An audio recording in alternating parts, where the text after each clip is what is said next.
Hey everybody, it's Alvin here. I'm making this video as a request from Jordan to, be a resource so that we can all be on the same track while we're teaching this to our kids. I'm keeping this very low key. It's very much, I'll just be talking through the passage. It won't be in depth. It won't be like anything advanced, no word studies, nothing like that. It's just very baseline, here is my first initial thoughts type vibes. However, I will say I did look over this passage before I am speaking to you now. On the left, you'll see my Bible. It's the NIV version. And on the right, you'll see the commentary I'm using. Don't pay attention to the right side. You can read it if you want to, but it's really for me to just get some notes and gather it. For the most part, I don't use commentaries while I'm doing this, but there are some parts where I did take a look up into like how different things can be interpreted. First thing to know about Proverbs 5 is that it separates into like 4 stanzas. So verses 1 to 6 is a stanza, verses 7 to 14 can be a stanza, 15 to 19 can be a stanza, and 20 to 23 can be a stanza. These stanzas aren't really important for interpretation. It's just more so that these are where the natural breaks are, and they are broken up because you can see the "my son," listen to me, or pay attention, or something like that. And so that's how I'll walk through this passage, is talking through the "my sons," and then I'll go and I'll talk about the insides and outs of it too. All right, let's start with the first stanza, verses 1 to 6, and it says this: "My son, pay attention to my wisdom. Turn your ear to my words of insight, that you may maintain discretion, and your lips may preserve knowledge. For the lips of the adulterous woman drips honey, and her speech is smoother than oil. But in the end she is bitter as gall, sharp as a double-edged sword. Her feet go down to death. Her steps lead straight to the grave. She gives no thought to the way of life. Her paths wander aimlessly, but she does not know it." A couple things to know here is that verses 1 to 2 is our introduction statements. It's appeal to Solomon's son. Again, Solomon, King Solomon wrote Proverbs for his son, and so we're receiving Solomon's insight.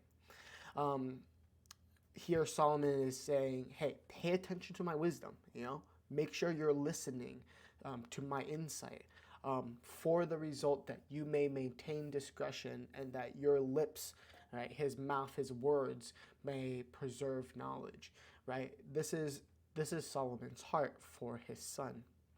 And here's the warning that Solomon has. He says that the lips of adulterous woman drip honey, and her speech is smoother than oil. The idea here is that this is a metaphor explaining how an adulterous woman can be a temptress, somebody who lures people, right? But in reality, and this luring, this temptation may look nice. It may look so sweet, like it's honey, or it's like good oil. It's smooth. It's nice. No. In the end, it says here is that she is bitter as gall.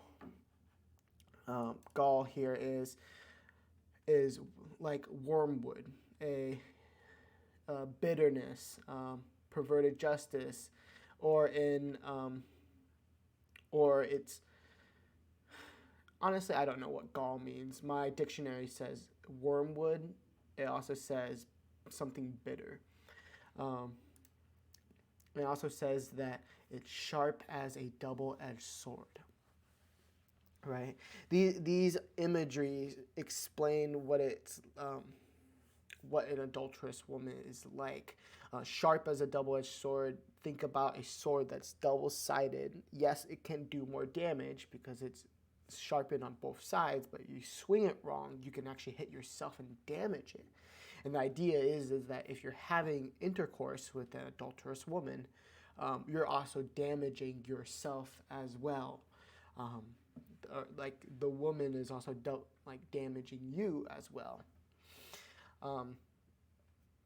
Verses 5 and 6 says, her feet go down to death, her steps lead straight to the grave. She gives no thought to the way of life. Her paths wander aimlessly, but she does not know it.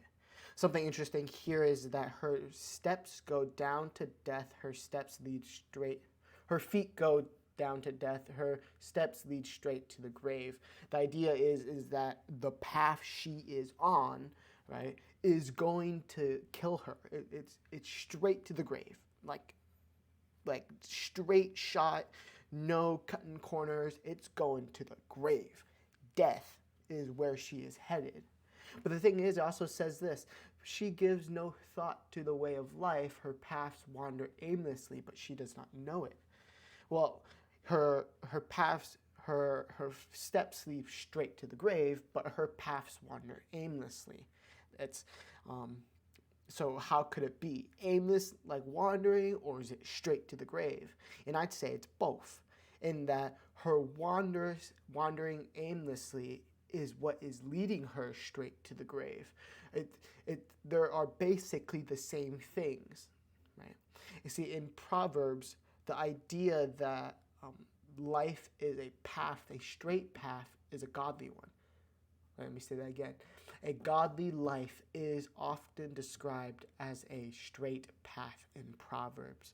For instance, in Proverbs 1, it says, Proverbs 3, actually, trust in the Lord with all your heart and do not lean on your own understanding. In all your ways acknowledge him, and he will make straight your paths. The idea is that your path is straight, and the way to live a godly life is a straight path.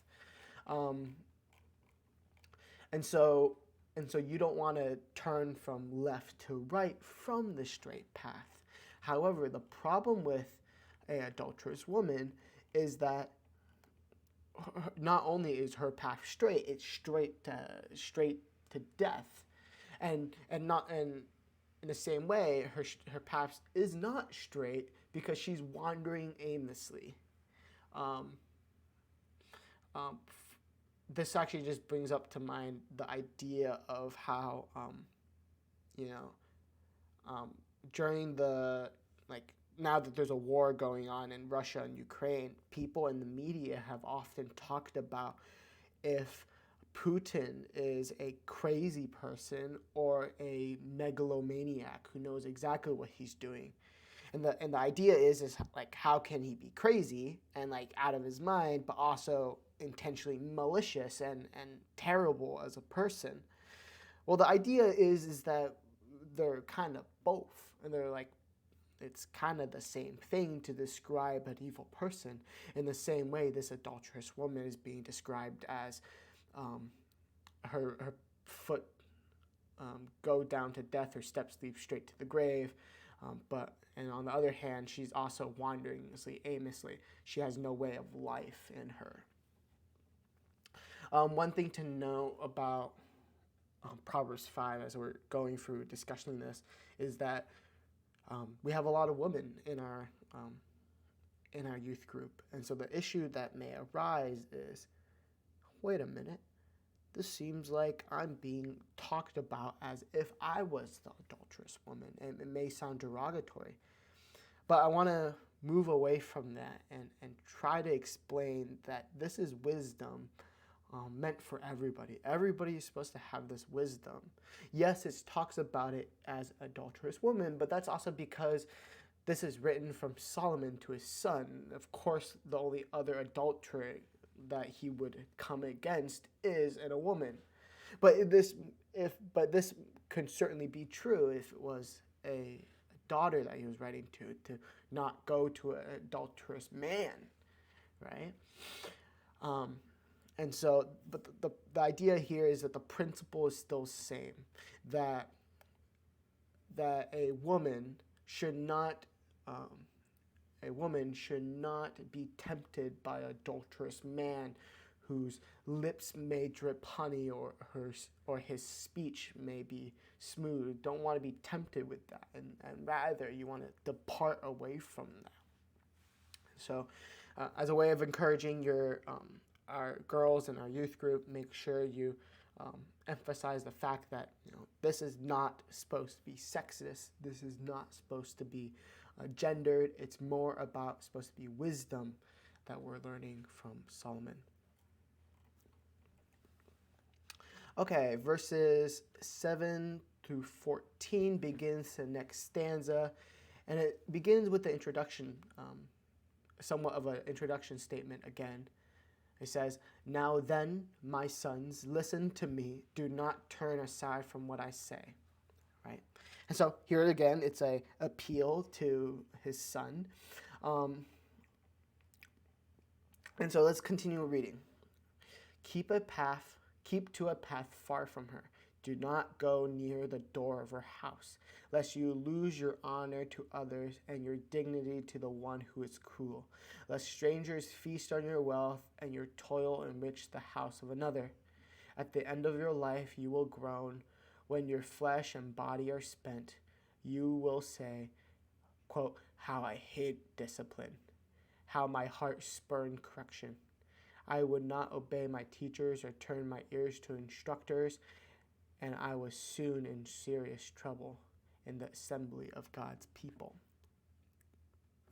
Here, the idea is, verse 8, keep a path far from her. Do not go near the door of her house. The idea is, don't even associate with adulterous people, adulterous women, adulterous men. Don't even associate them. Don't go near them, because think about this.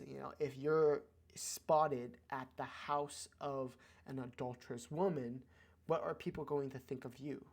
Right? And so that's why it says, lest you lose your honor to others and your dignity to the one who is cruel. Because even if you're spotted with like an adulterer, right, that could be a bad look, right? And you don't want to lose your honor or dignity to those people. Verse 10 becomes a little bit difficult. It says, "Lest strangers feast on your wealth and your toil enrich the house of another." There are a couple interpretations of what this could mean, but the possibility is that I'll give you like a couple possibilities, and I'll tell you which one I like. The idea here is that the woman is a prostitute and the man is her agent, and so if the prostitute is charging a fee for her services, she's taking the money from you, right? And so so that stranger, that prostitute, is feasting on your wealth, and that toil is enriching the house of another. The second option is that the woman is a mistress, right?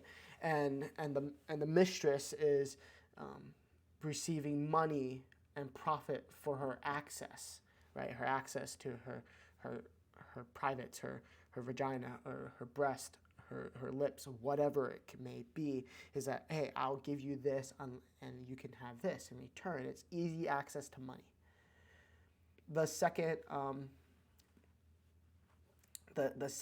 third option is that the adulteress is married and the other man is her enraged husband. And so the other man may extract a heavy fine on you, right, if you have sex with her. And so basically, it's blackmail. Hey, you better pay up because you had sex with my wife. Essentially. Number 4, the adulterous woman could be a foreign woman, and then thereby implying that there's a breach in the covenant, and so therefore the adulterer is giving his fertility and wealth to non-Israelites, essentially saying that, whatever. Number 5, this woman is a cult prostitute, and cult prostitutes often prey on Israelite men who are seduced by the cult, and so they extract a fine.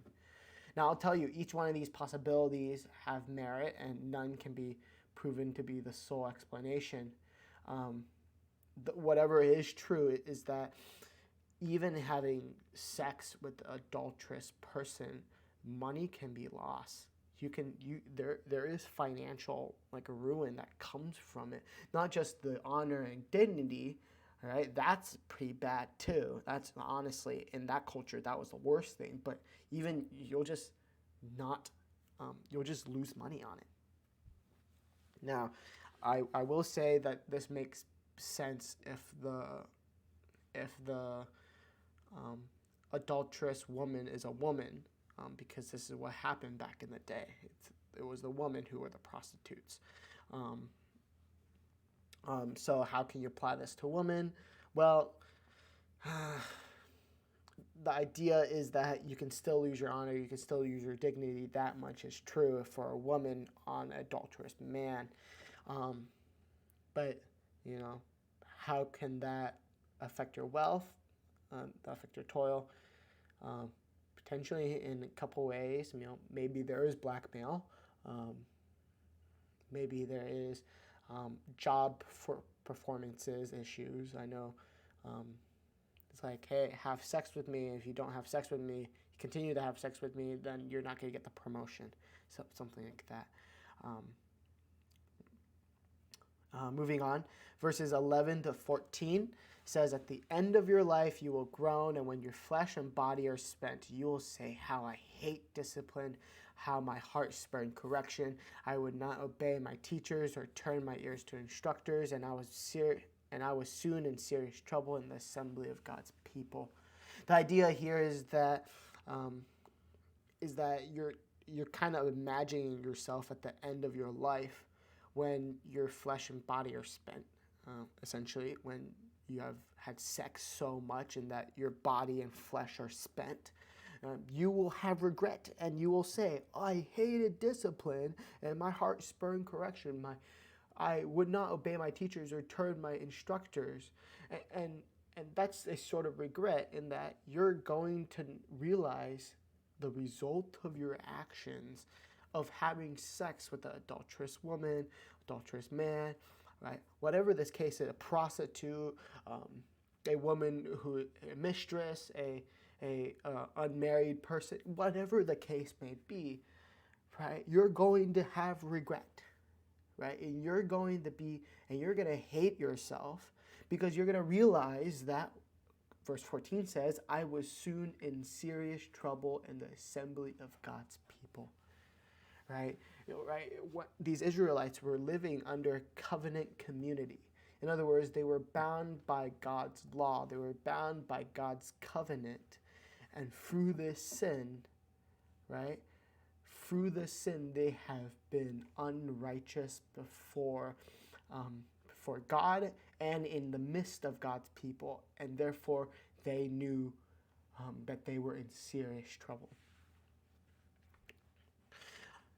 Let's begin the third stanza from verse 15 to 19. And it says this: drink water from your own cistern, running water from your own well.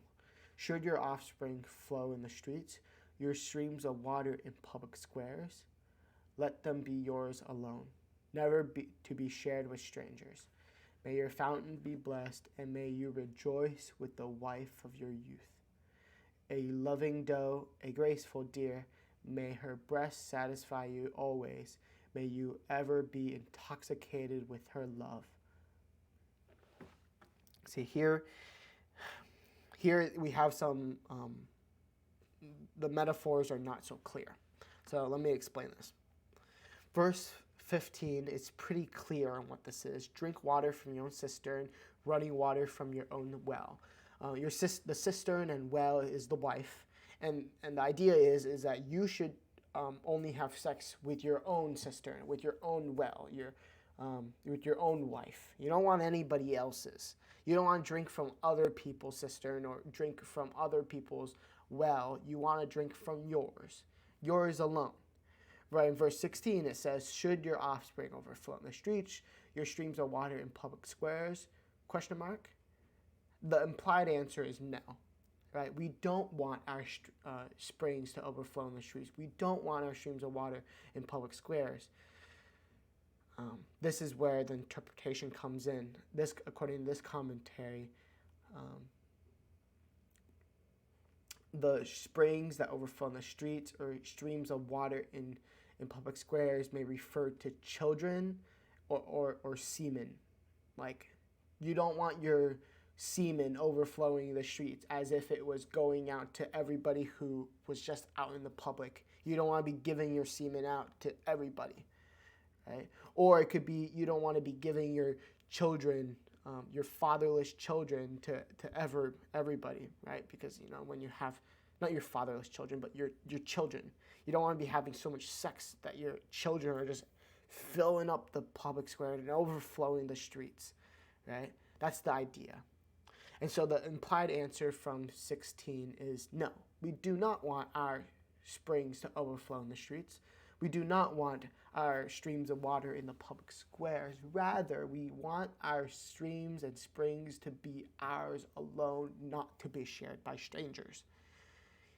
In a sense, to be one. A man and a woman, and that's it. Nobody else. No adulterous woman, no adulterous man, no cheating. Nobody's cheating in here. Right? And if this is the case, may your fountain be blessed. That is,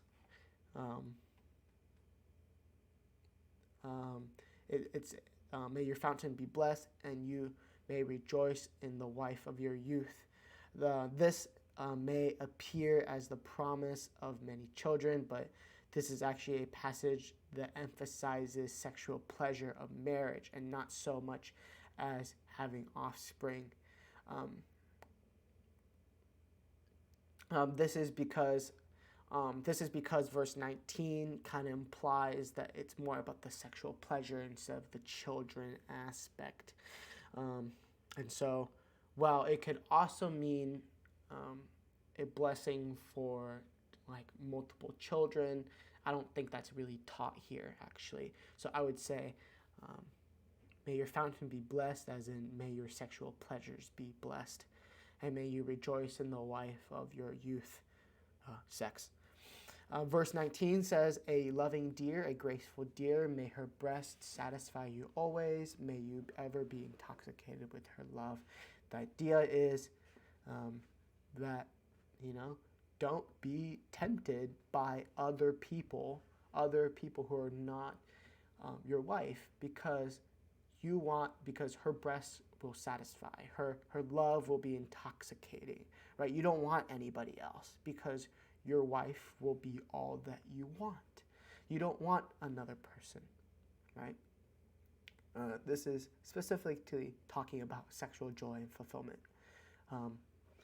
This may be difficult for youth to talk about.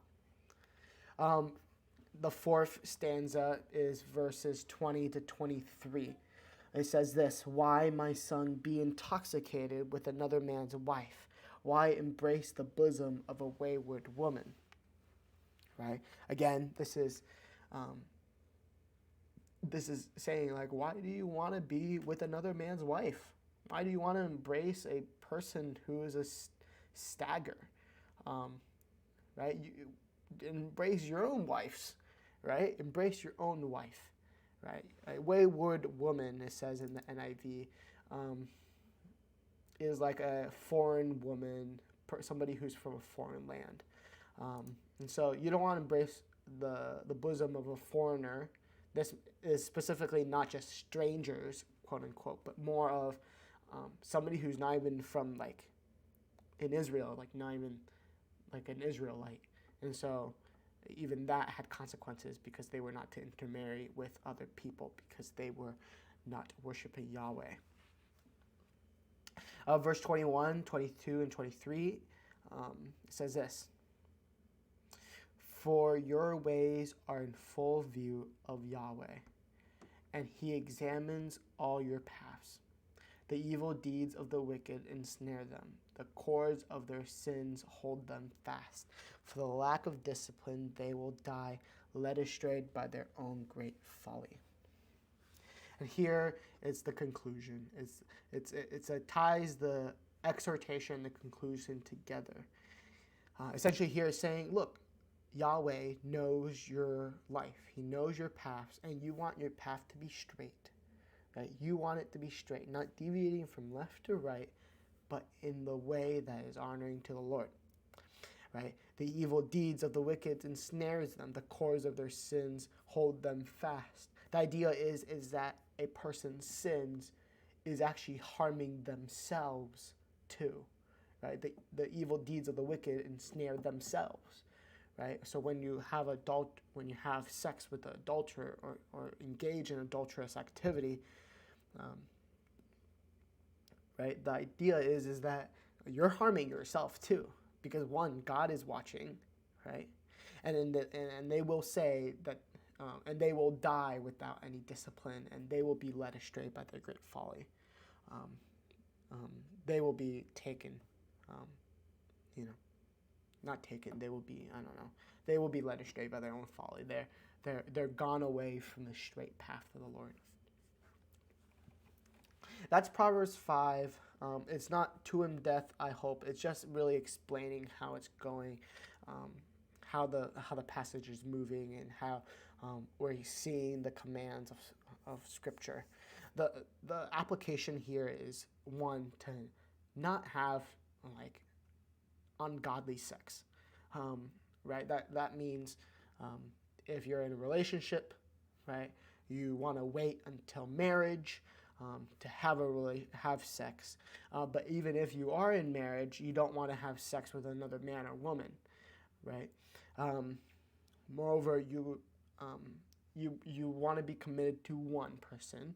Some people in our youth may be in relationship with a person, right? So the idea is that they're not in multiple relationships. Is good, right? We don't want our kids to have multiple relationships with one another, but just one. Another application is that realize that our sins have an effect on ourselves, and God is watching, and so that should prepare you. Another application is don't be fooled by a temptress. Don't be fooled by somebody who tempts or may look deceiving, but see them for who they are, that they are actually sinful people, and they're going to lead you. This culture that we have today are often very much have your own pleasure, seek your own joy, but no, that may look tempting, but it's actually not. It's actually dangerous. It's a double-edged sword. And so be careful of that.